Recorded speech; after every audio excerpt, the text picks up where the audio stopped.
Hello mga kadulo! So ngayon pala, kakain tayo ng manok at kanin. Napakasarap niyan! Baka kayo, talong-talo dyan. Talong-talo kayo dyan.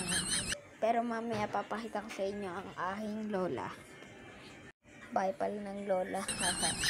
Kakatas ko lang pala kumain nito. So pumunta na ako sa bahay ng nanay ko. Or mama ko. Isa.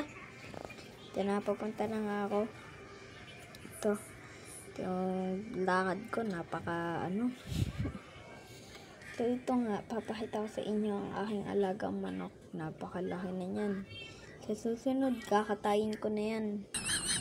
Malapit na nga pala dito, mapunta sa tito ko. Nakita ko siyang nag-ML. Sabi ko, to, laro tayo ML. Kaso, naalala ko, nagpa-vlogs pa pala ako.